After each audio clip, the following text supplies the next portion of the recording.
Good afternoon from the TCI network. Welcome to this global webinar on how to support strong clusters with a well-built cluster strategy and policy. That's the title that we imagine for this conversation today. As most of our members know, we have recently launched a new strategy 2025 in TCI with the mission to inspire people and strengthen organizations working with clusters and innovation ecosystems around the globe. We have prioritized three main areas of work. One is global connections, the second one is inspiring clusters, and the third one is policy learning. So in line with this strategic direction, we are dedicating this first global webinar that we organized in 2020 to learn about cluster policy and to understand the logic behind some of the long-standing cluster policies in Europe. Our aim today is to show how good cluster policies support strong clusters as front runners on innovation, globalization, green transformation, upskilling, upscaling, and all those big challenges that we know provide a more inclusive development in the territories. I want to welcome you all, our participants in this webinar. We have 158 registrants for this webinar. Let me send a special welcome to those registering from South Africa, Taiwan, New Zealand, Canada, Colombia, Mexico. Of course, most of them are coming from cluster units in public or semi-public organizations, those who are in charge of making the policy. Also development agency, but also very glad to see register some cluster teams. For instance, our new member from Iceland, the Ocean Cluster, the Hamburg Aviation from Germany.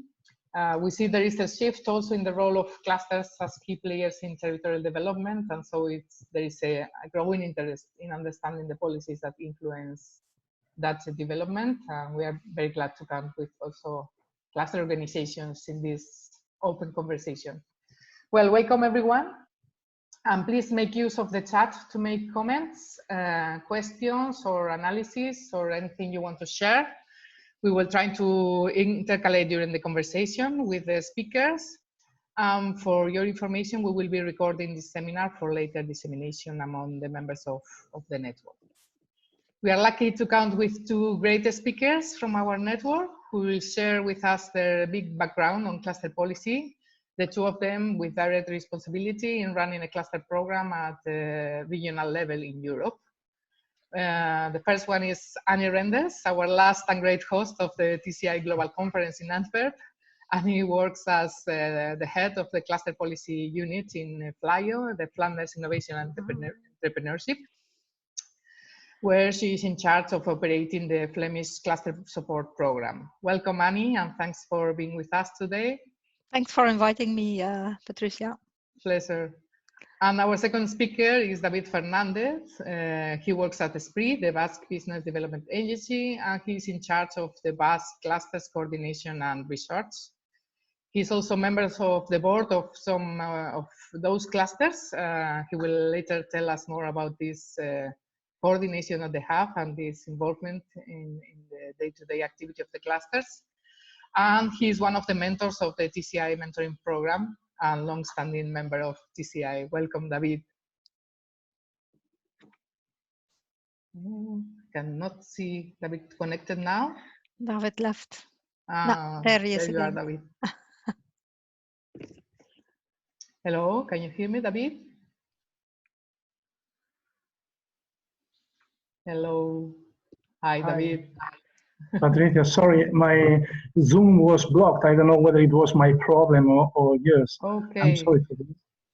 I was just introducing you, saying that you are in charge of the Basque Clusters Coordination and Research in SPRI, and I was telling that you are a member also of the board of some cluster organizations, and also a mentor of the TCI mentoring program. So very welcome, David. Thanks for joining us. Thank you very much. Well, really in charge is my colleague, Juan Domingo Labargue, who cannot be here today.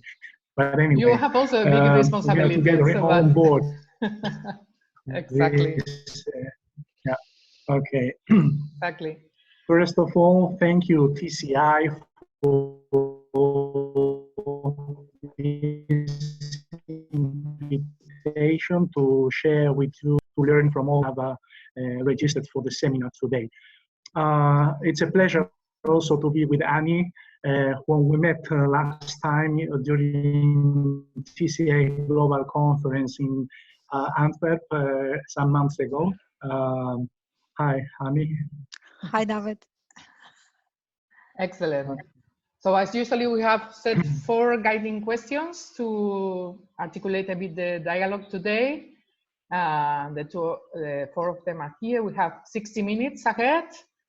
And we start with the first one. And let's start with David. We want to talk about the policy design. What are the main aspects of your cluster approach in the Basque country? I give you the floor, David.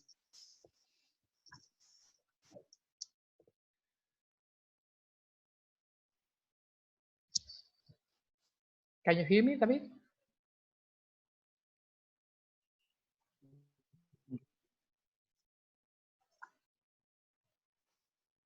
Thank you, Patricia. David, the video connection is really slow.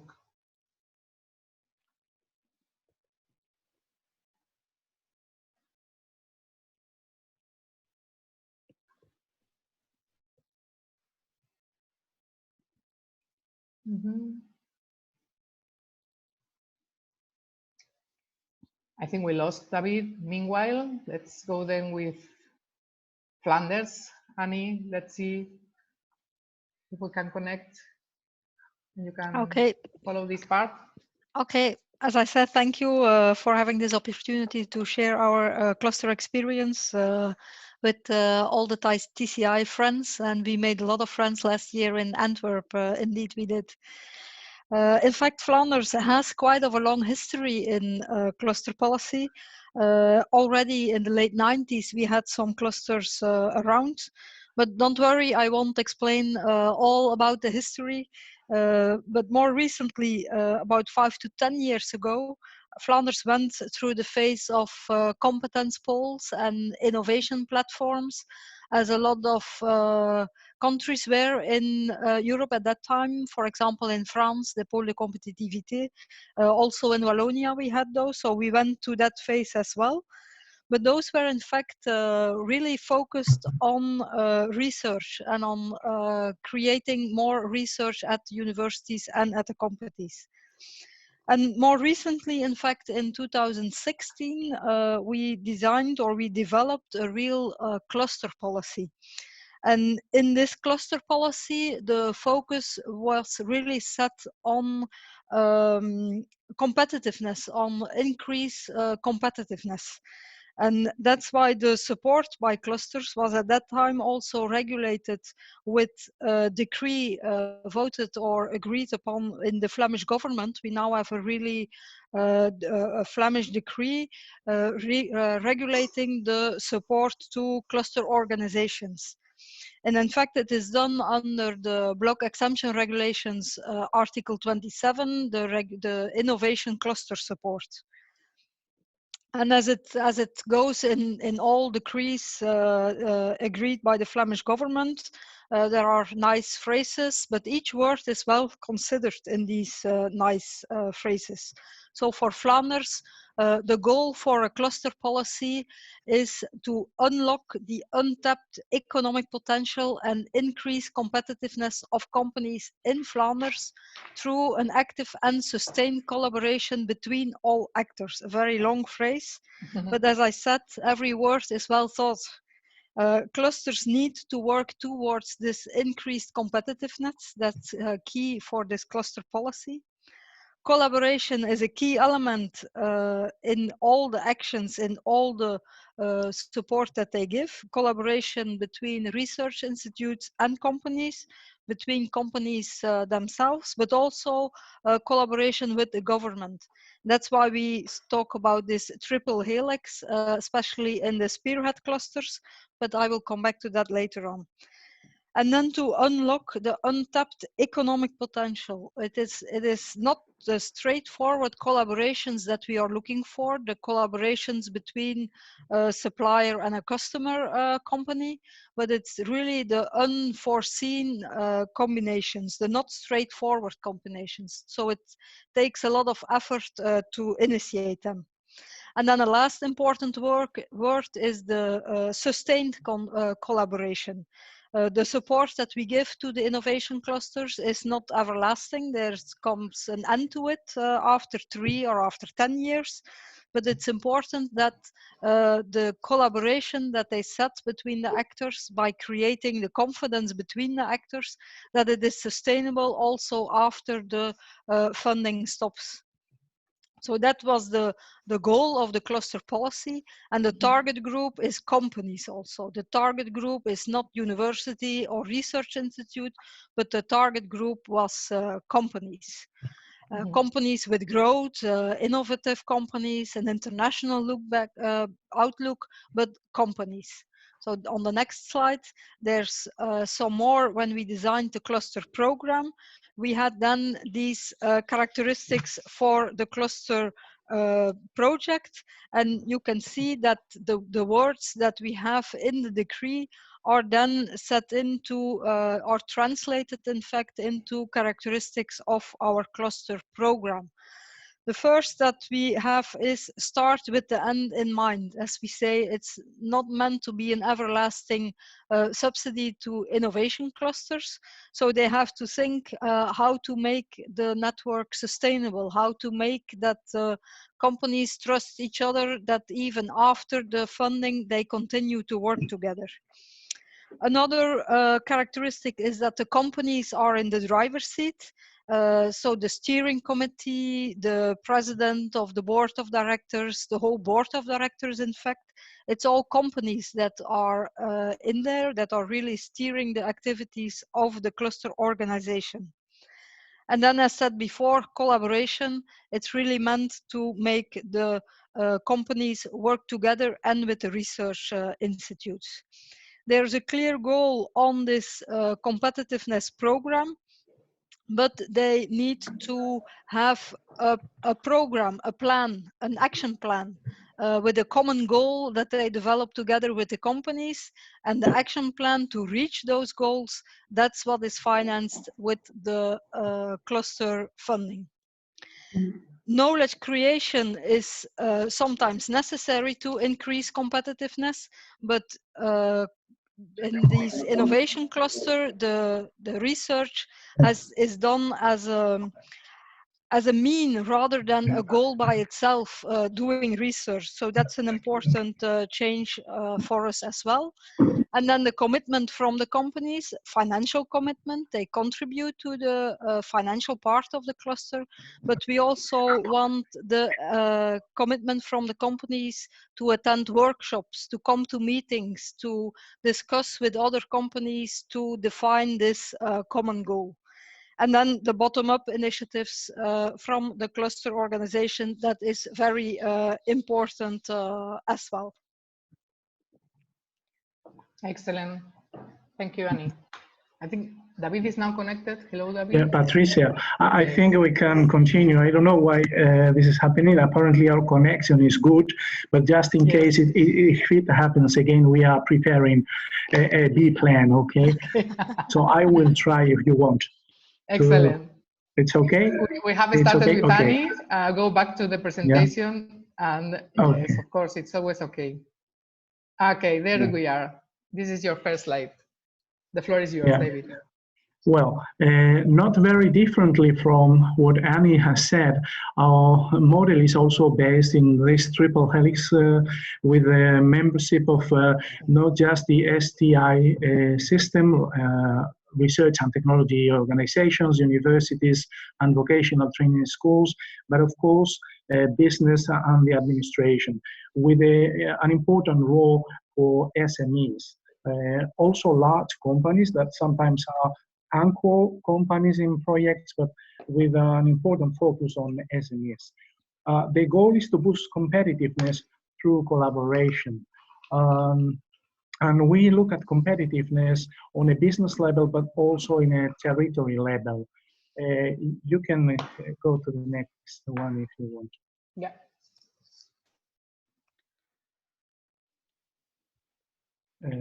Patricia, next slide. The next one? Okay. Is this one Alliance, long-term vision? This is the next one that yes, yes. Okay. So, yeah, exactly. Well, so some of the main characteristics of our policy, I would say that there is a kind of a alliance relationship. We are mutual stakeholders. It is not just like a subsidy program with a beneficiary. It's more like an alliance, a public-private alliance, so that CMOs or cluster management organizations work as allies in a cluster-based economic development vision. So they are very engaged in our risk-free definition and deployment. They are a very important tool in our FDI policies and so on. A second important characteristic, as I was telling before, would be the long-term vision, that it has always gone beyond the political cycle, disengagement. So stability and consistency is another important trait of our approach. But at the same time, there is this adaptive approach in the sense of reacting to, or even being more proactive, facing the dynamism of both the cluster scenario in the sense of the natural cluster performance, but also in terms of the evolution in the maturity of the organizations. And finally, we have some requirements for cluster management organizations to be beneficiaries of the program, because what we want to get is competitiveness, as I was telling, but beyond that is like getting impact, wider impact and sustainable growth. And for that, you need first a critical mass. You need, so we are asking cluster management organizations to qualify for the program to represent at least 1% of the Basque GDP.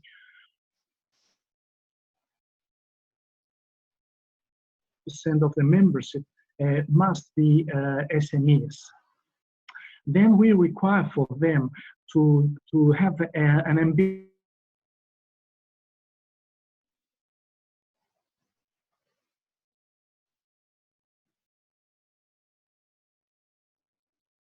David, we have lost you.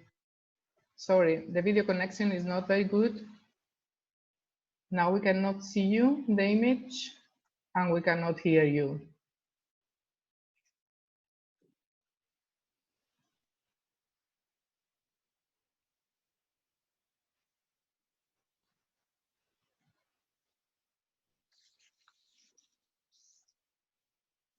I think it's time to activate the plan B.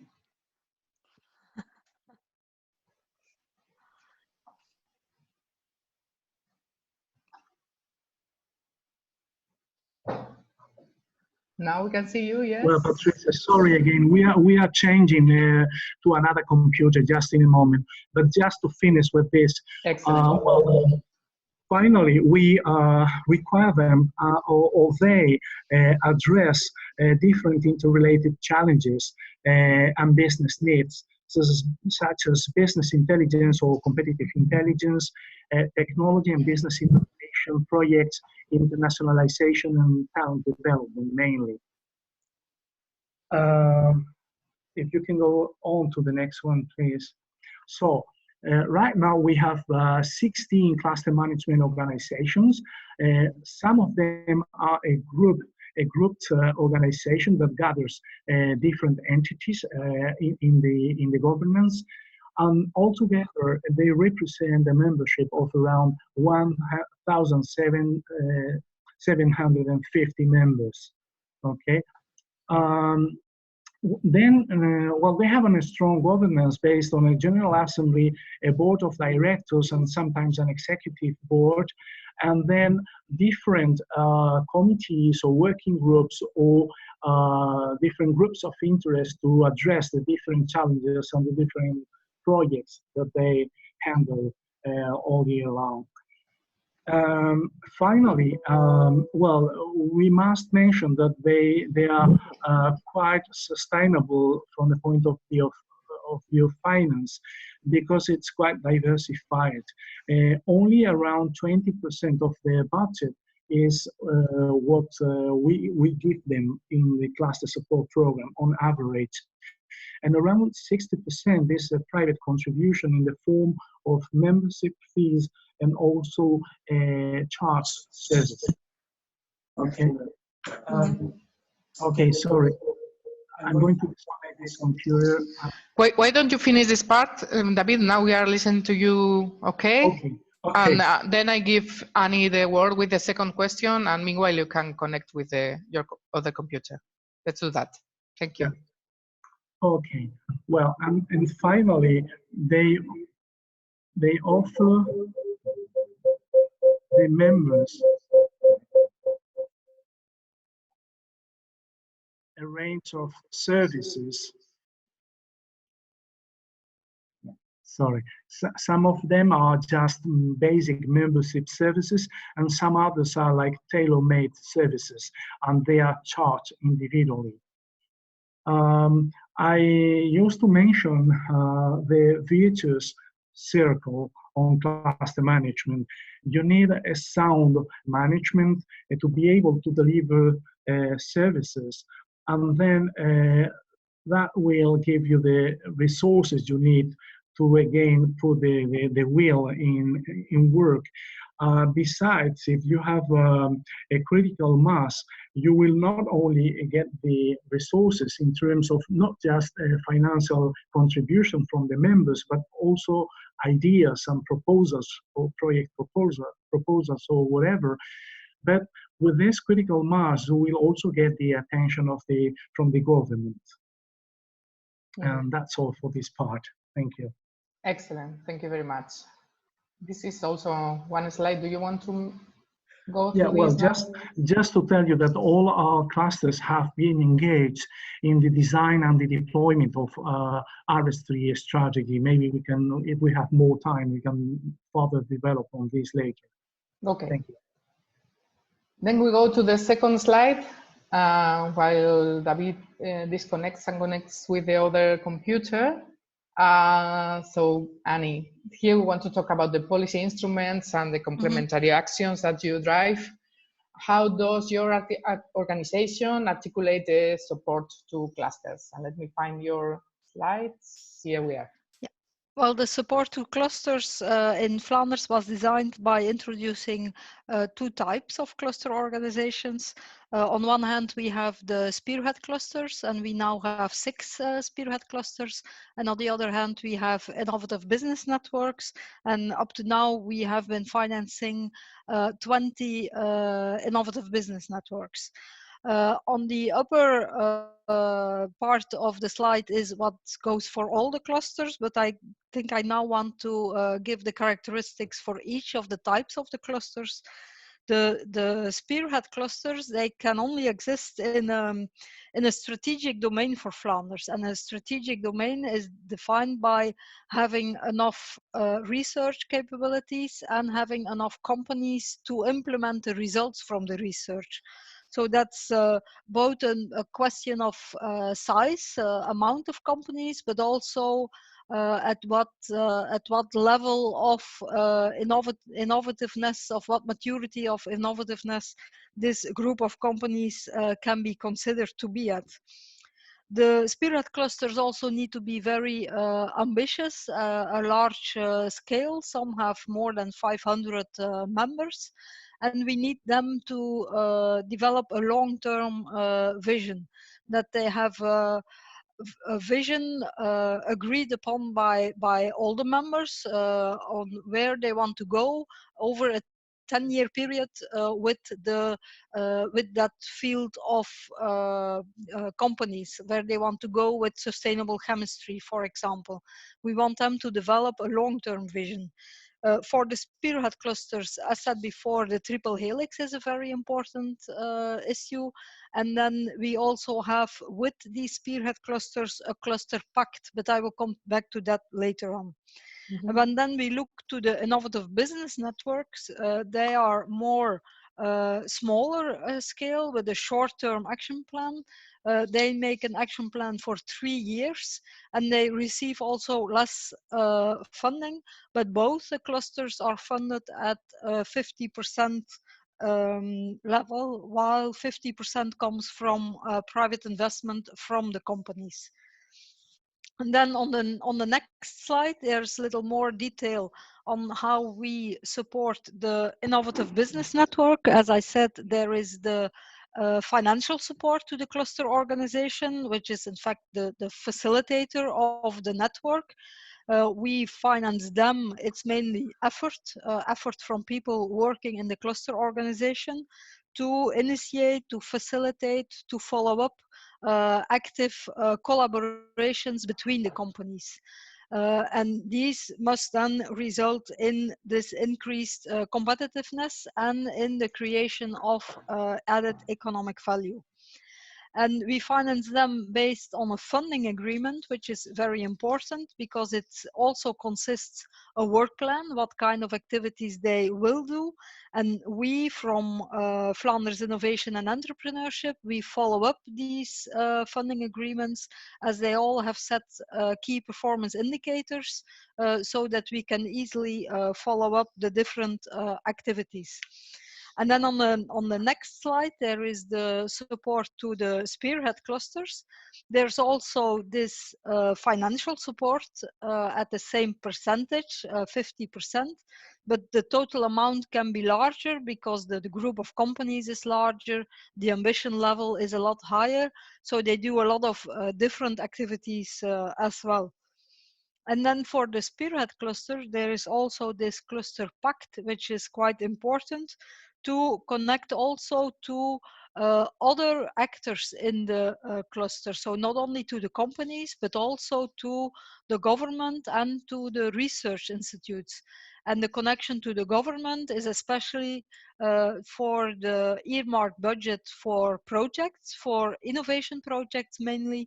And then we ask them also to leverage this earmarked budget by having projects with European funding or with other funding from Flanders. So that's a very important engagement from the government towards these spearhead clusters. Mm-hmm. And then this a little bit more on these earmarked budget. It's earmarked budget within our agency, Flanders Innovation and Entrepreneurship, to initiate innovation projects, research, development, and innovation projects, I must say. And for each of the projects, we require that there are at least 3 Flemish companies involved. It looks like a low number, but for innovation and research project, it's really an effort to have in each project 3 independent companies involved. And then also we ask them to intensify the collaboration with the research institutes. Mm. And then besides all this financial support to the organization and the cluster pact, on the next slide, there's a little information on what we as agency, VLAIO, Flanders Innovation and Entrepreneurship, what we give to these cluster organization besides the financial support. We also organize support to these clusters. Each of the clusters have an account manager. So in my team, a lot of the people are account manager for one or several of these innovative business networks or for spearhead clusters. So we have really close connection to them. We also see this as a link to the government. If they have other governmental issues, then this can give them more connection to the government. And then also there is the support to initiate intercluster projects, which is quite important. And then at last but not least, we foresee also training. As David says, also the maturity of the cluster itself is very important.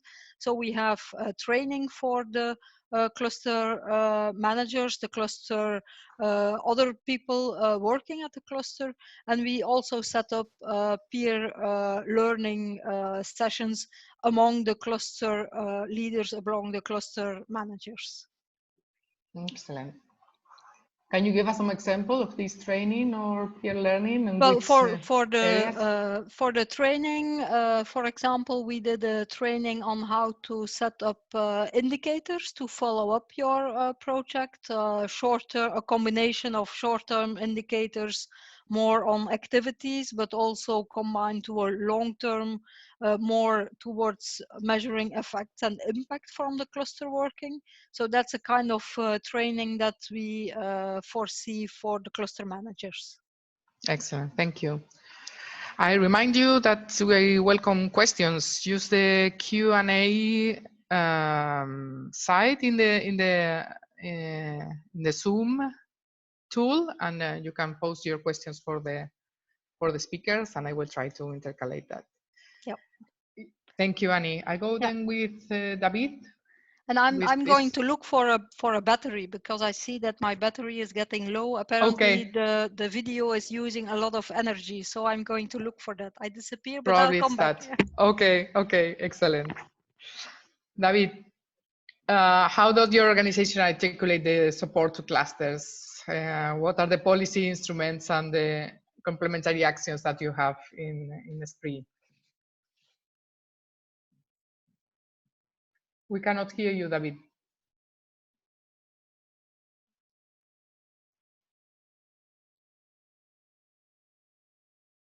Your microphone is not activated. Yeah. Now, there you are. Okay, thank you. Well, first, let me introduce this non-financial support. We have a similar figure, as Annie has mentioned, what we call the cluster liaison officer. Mm-hmm. This is one senior officer from SPRI that represents the agency or the government within the governance of the cluster organization. He usually takes part in the board of directors and eventually also in the executive committee or other bodies in the governance of the organization. Then, when we receive the proposals for the subsidy program, we assess the action plan that they submit to us, and we engage in a discussion with them. We also have working groups in different common interest topics. For instance, we have an evaluation working group. We have a working group on SDGs and shared value, and another one on collaborative business intelligence.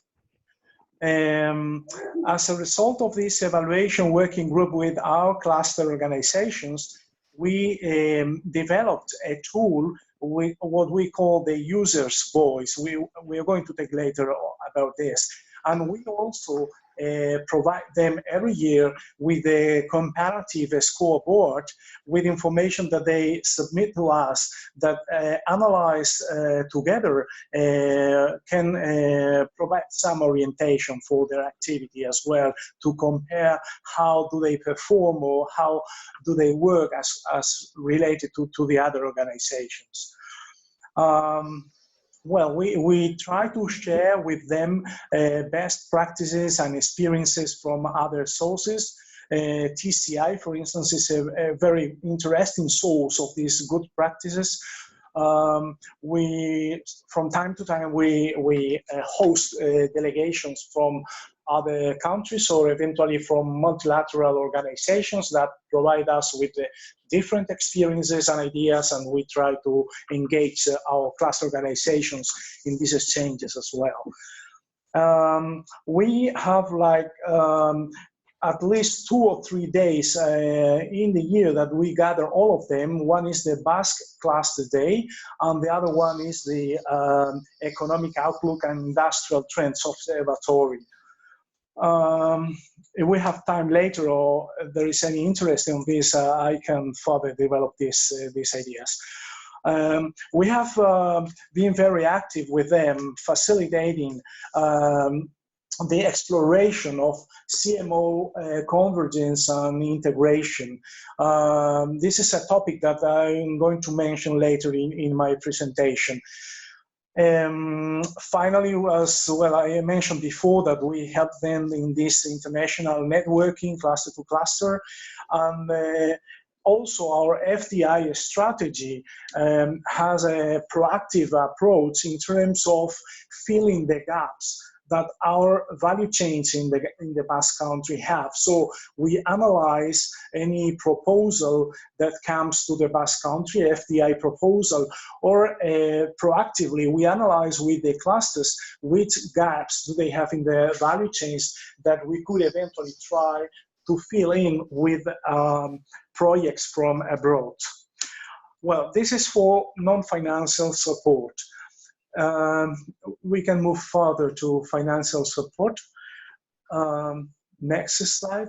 Yes, there it is. Okay. Regarding the financial support, the cluster support program provides every year our cluster organizations with around 3 million euros.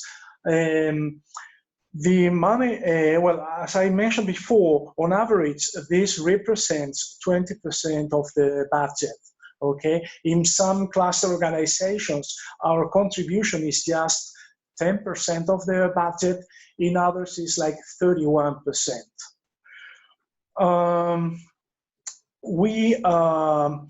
We assign this amount of money based on the assessment of the action plan that they submit to us, and also in some objective parameters. First, the number of companies they gather in their membership. Second, the number of SMEs. Third, the contribution, the financial contribution that the members do to the cluster. This would be the most important criteria. And finally, also the exports in the cluster organization, okay, in the members.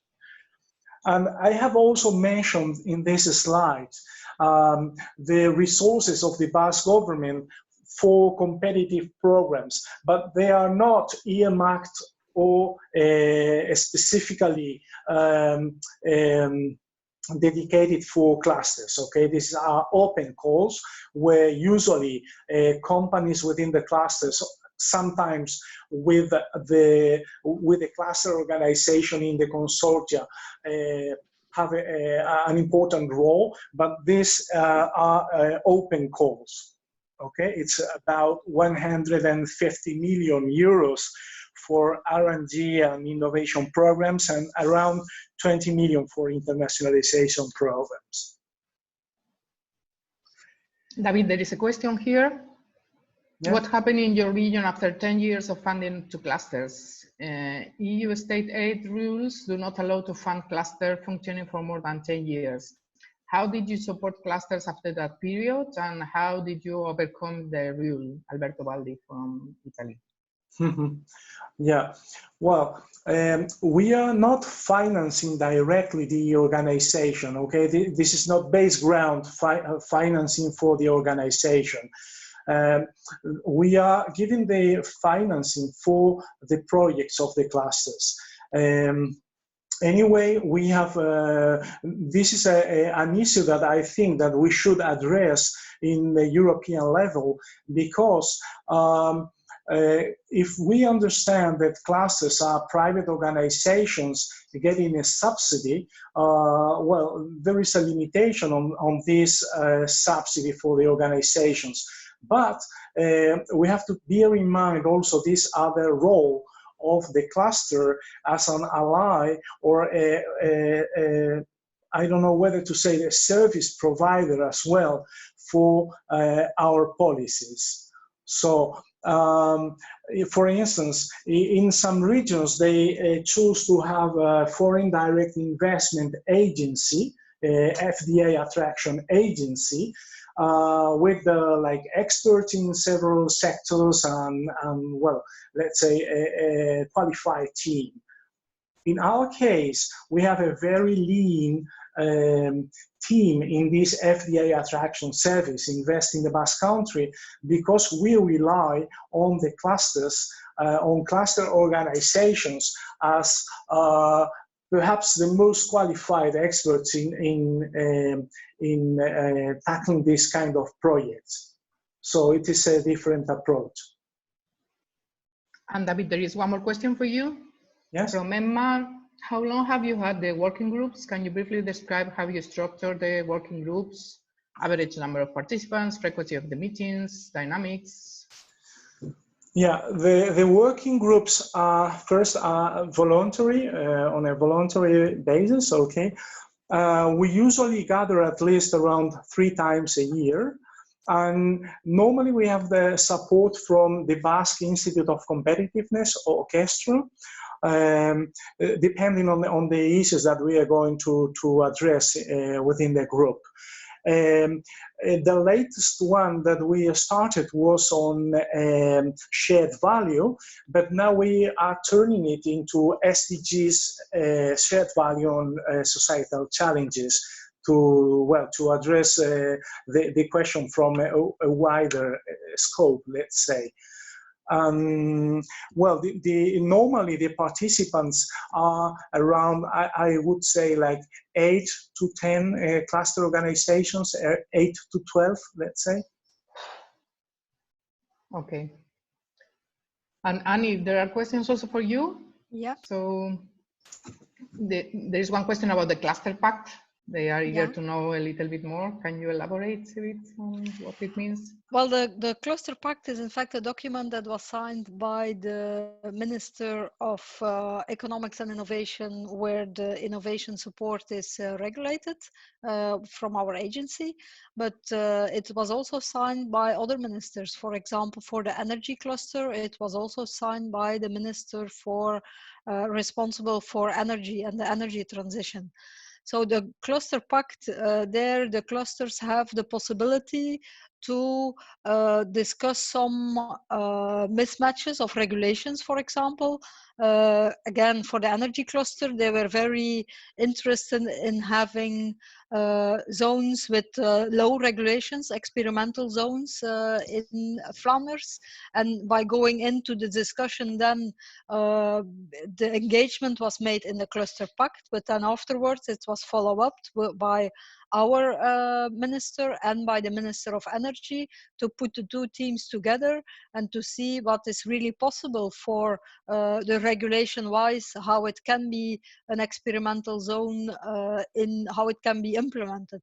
So that's why the Cluster Pact was so important, because it did not only involve the agency and the Minister of Economics and Innovation, but it also engaged other ministers to work with the clusters. Excellent. And Annie, one more question about the monies. This is always very important. Regarding the financial support for the innovative business networks, what happens after the 3-year period? Can these networks apply for another 3 years period? Or not? And if not, do you provide any other support like legal advice, economic advice? What we did, because we now have last year the end of the first call was 3 years ago, so the 3 years were over, and there was no financial support after the 3 years. They cannot apply for another project for 3 years. Some of them are directed towards bigger organizations, for example, a spearhead cluster. Some are now integrated in a spearhead cluster. Others are integrated in another organization organization. For example, a cluster on building industrialization is now integrated in the research center for building, so that's another possibility. But some clusters have the possibility to, because they rather work in a niche field, so they can really have added value for their members, and the members are prepared to pay more. So after the 3 years of initiation supported by the government, they are increased in maturity and in ways to handle with the companies, that the companies really see the added value, and that the companies pay more, so they don't need the money from the government anymore. But of course, it's not easy because it's a completely different business plan.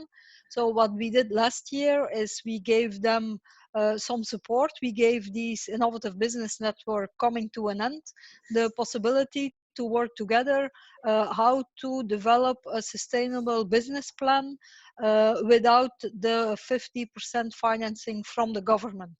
And that helps them to make the services that they deliver, to ask money for it, to make the companies pay for the services they receive, but also to make them think about how to value the service that they deliver to the companies. So we have been going through a process with the Innovative Business Network, specifically on this sustainability after the 3 years financing. Thank you, Annie. Excellent, good, very good questions. Thank you to all the participants. Let's go ahead with the presentation, and we wanted to know or to listen what is the voice for the clusters. What do they say in all this support? How do the clusters perceive the support that your organizations are providing? David. Well, I guess as a policymaker, we should always say that they always need money. But well, what I have tried to convey in this slide is first, how do we organize this interaction with our between the policymakers, between ourselves and the cluster management organizations, in order to capture the perception on the services and to improve it. We understand this evaluation or this perception of their view on what we do as a continuous learning process, both for us and for them. So first, we have mentioned before this liaison officer, the working groups. We also have contrast sessions with cluster management organizations when we are going to introduce a change in the program regulation to see how could we make it more efficient or to improve it. And more concrete, we mentioned before that we designed this voice of the users survey that help us to get guidance on which are the most relevant or the most needed services and activities from the point of view, not of the cluster organizations, but from the point of view of the users, of their members. In this survey, we also had a feedback on the CMO, the cluster management organization's activity and services in the impact on the members' competitiveness. Which is, as all of us know, I guess, it's not very easy to capture, but we wanted to have at least an idea on the impact we are making through these activities and services delivered by the organization. On the other hand, as I mentioned, we try to engage the cluster management organizations in regional economic development, for instance, in RIS3 steering groups and distributed leadership, Normally, they feel they have a role, they fulfill a role, and we, in our opinion, they fulfill a very important role because they convey the perception from the market, from businesses, and from SMEs that sometimes are not listened to. And we are very active in dealing with them, as I mentioned, in other different competitiveness policies, but also thematic policies with other departments in the government, like health department, housing and territorial development, and transportation and mobility. And I would say that they feel they are listened to. We cannot always do what they feel that we should do, but at least we listen and we try to together build better solutions for both parties. Thank you, David. Thanks.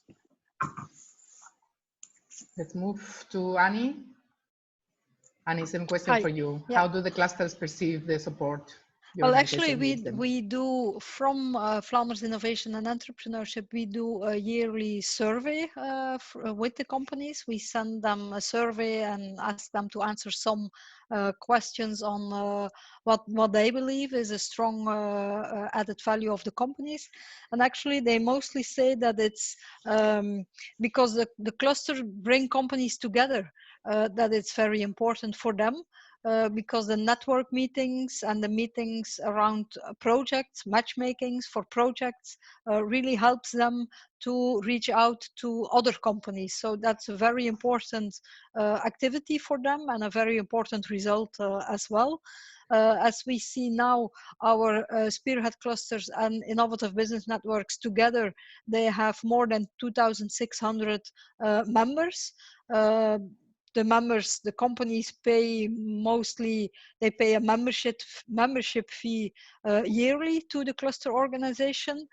Depending on the size of the company, it can be less or it can be more, but mostly they pay a yearly membership.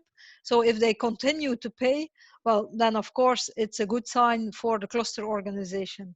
And I must say that for the last year, for the last period of 3 years, we haven't seen too many companies that only pay for 1 year. So that makes it clear also that they really see an added value. One is bringing the companies together, and another important comment that they make in the survey is that because the cluster organization make the company talk to each other so that they define a common goal, where to go in the future, but where to go together with the other companies. And it's especially to work on this common goal, that it's this common goal, common objective that makes them work on a purpose rather than just networking. So that was said by the companies to be very important. And then to say more, you can go to the next slide, please. When we see the number of collaborative initiatives that are being done within the cluster context over the last 2 years, this is a result over 2 years. We see with the spearhead clusters 118 collaborative projects or initiatives. Sometimes it's a research project, sometimes it's something else. And the 20 innovative business networks, they also realized more than 230 collaborative initiatives. For example, the cluster for building industrialization, they had a project with contractors, with architects, with material producers, and they all worked together to develop kind of a prefab bathroom that can easily be implemented, for example, in student houses. So it's really important for these companies, the contractors, the architects, the material producers, to work together on this kind of projects. And it was in the during meetings on the cluster building industrialization that this project idea came up. Another example is with Air Cargo Belgium, an innovative business network for air cargo industry. What they did, that they have been doing an exercise on new competences that workers in the companies needed. They've done a whole study, and after the study, they joined forces to organize together a training which is now put in place, Air Cargo Academy, where there is a specific curriculum for the workers in the companies handling with these cargo freight care. So that's another example. A last example maybe is with EUCA, the innovative business network for drones, drone producers, but also drone applications. They have installed an Industry 4.0 living lab, where they can now test and gain experience on the use of drones in, for example, construction or for agriculture.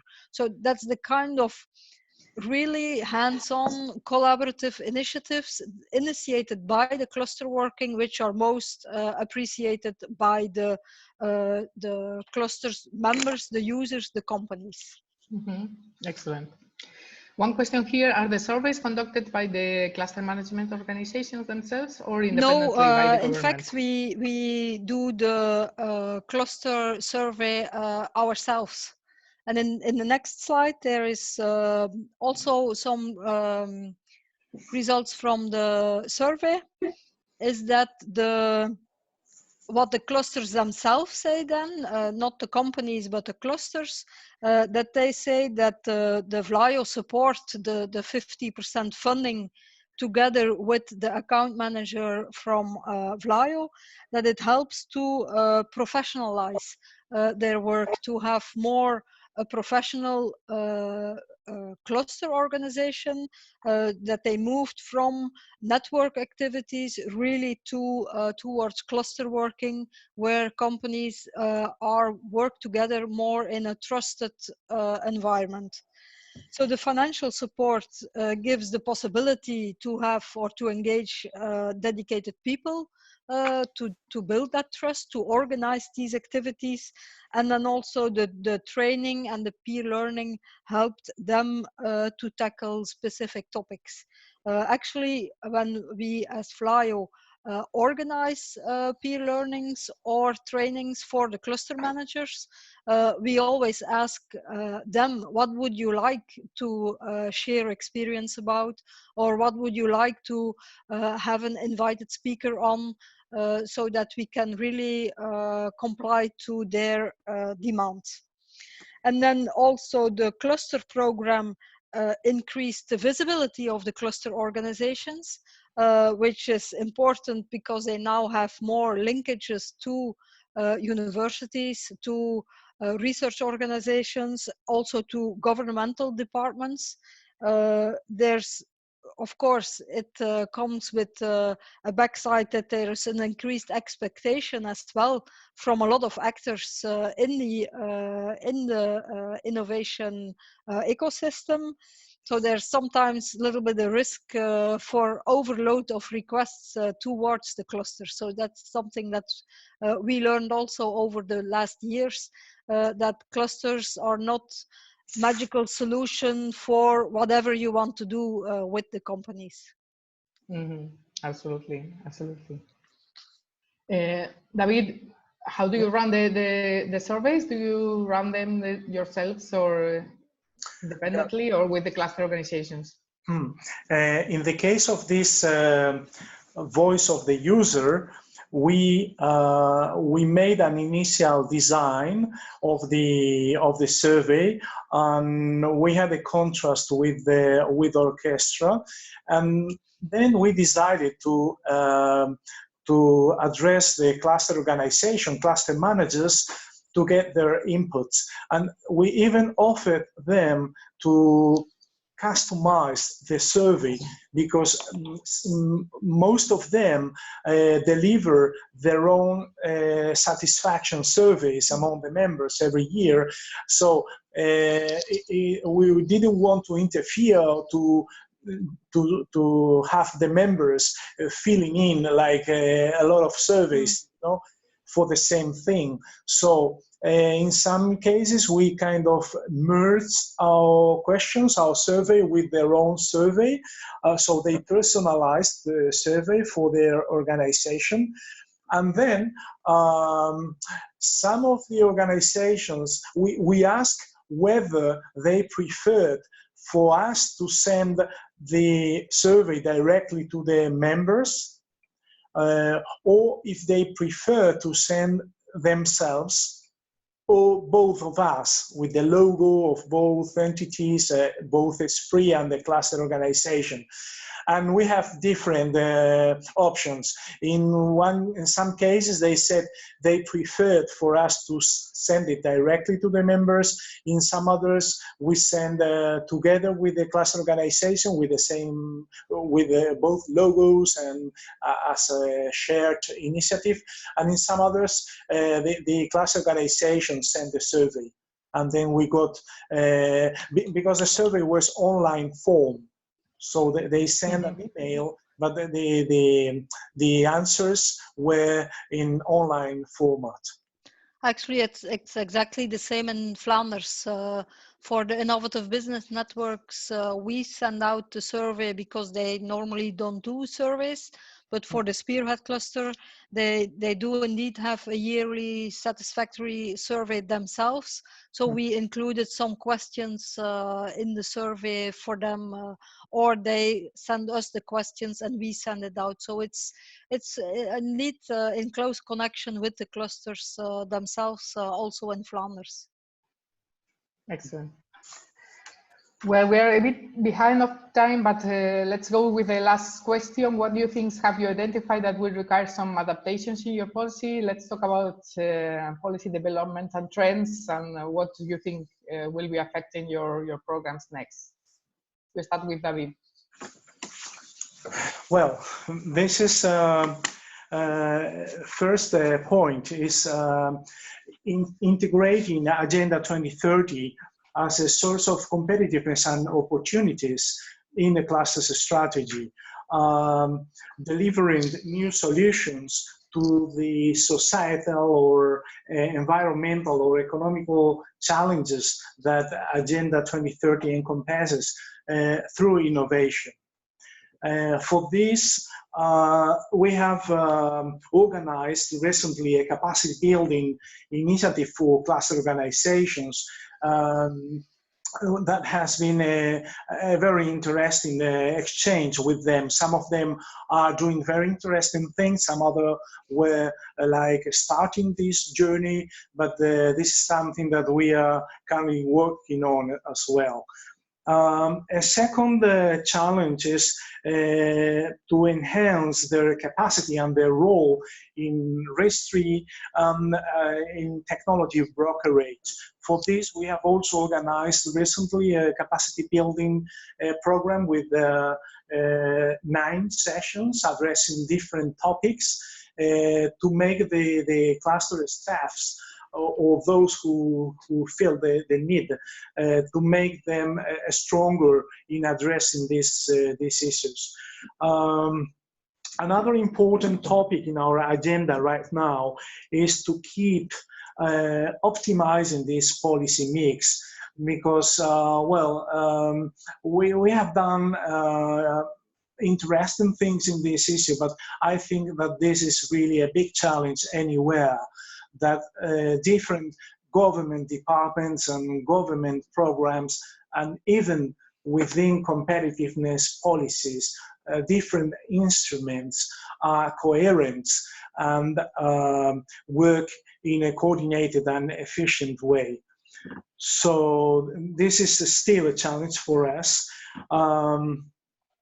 Finally, this related diversification that comes out from a remapping on the cluster portfolio, the value chain remapping, and that gives place in some cases to convergence and integration processes with the emerging value chains or latent value chains that we try to engage in this cluster philosophy.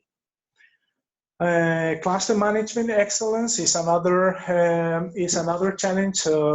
We are working with our clusters. Some of them are progressing in establishing, in digitalizing the management, because especially when you get a lot of members, a very large membership, you need to be able to handle information on the profiles, the needs, eventually the assets of each of your members, to be able to spark collaboration and to network them in projects and in initiatives. So this is a need that they themselves feel, especially as they grow in membership and in of projects. And finally, to reinforce the cluster's contribution to the strategy of the government in general, on RIS3 in particular, and also for us to contribute, to better contribute in the implementation of their own strategies. I think that those would be the main hot topics or challenges for us in the next coming years. Excellent, thank you. Thank you, David. Let's go with Annie. For Flanders, in fact, we have continuous monitoring of the activities and the results of each of the cluster organizations, because they report to us on a yearly basis. We also look to the companies being member of the cluster, if they stay member or if they need changes. From the agency, we also attend the board meetings of the cluster organizations, so we can really keep hands-on to the working of the cluster and see if changes in the cluster are needed. For the cluster program, in fact, there's an evaluation ongoing, where some of the TCI members will be involved as experts to look at our cluster policy.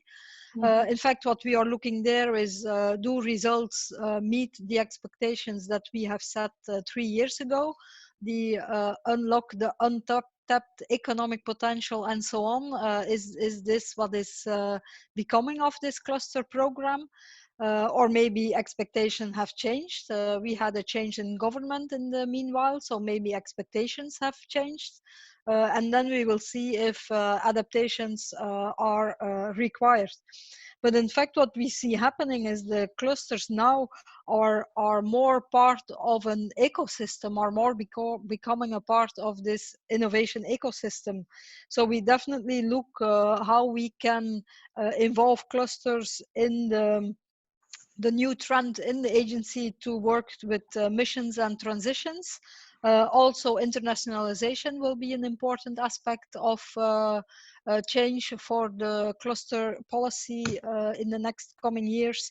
And also we want to link the cluster working towards incubators and accelerators. So that's another thing that we will start working on, how to implement that to the cluster policy, or how to link both policies together, how to have this, as David explains it, have a nice policy mix available. Right. Excellent.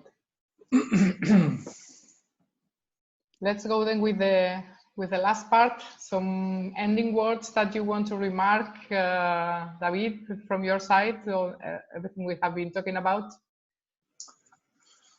Well, I think that one of the things that we both share in Flanders and the Basque Country is this role of the government within the triple helix model, that both of us have like a person who is within the cluster.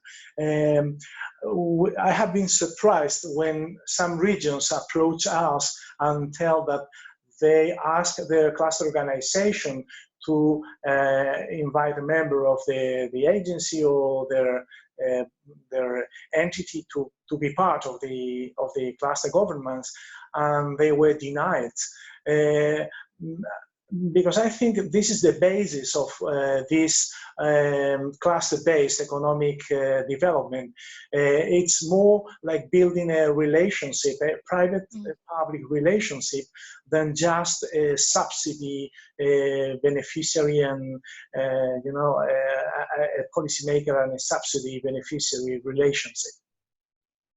Yeah, I completely agree what David says. It's the clusters is not just the program and then financing and reporting. It's the continuous effort from the agency, from my team. I have a very good team working with the clusters, but it's a continuous effort that they need to spend time with the clusters, with the companies within the clusters, to be able to have such a good result from our cluster program.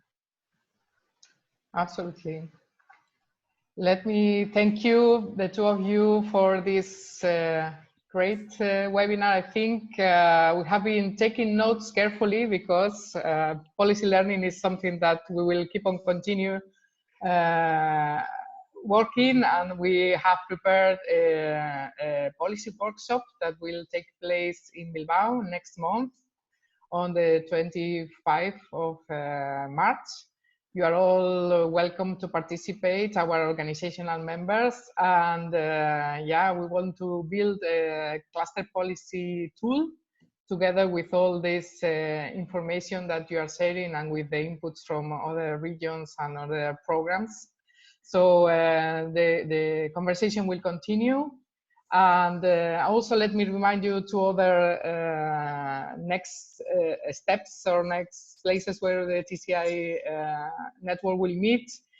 One is the cluster evaluation meeting in Milan that is still open to receive proposals from participants who want to send their proposals to participate in the meeting. It's scheduled for April 27, 28 in Milan.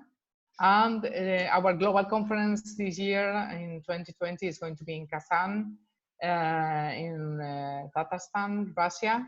And we also want to dedicate part of it to continue this, developing this learning around policy and what's next on cluster policy. That is one of the core areas for us in TCI. Thank you very much, both of you. Let's see if we have more comments or questions. No, everybody's saying thank you, thank you, thank you, all participants. And I give you a virtual applause on behalf of all of them, to Annie and to David. Thank you very much.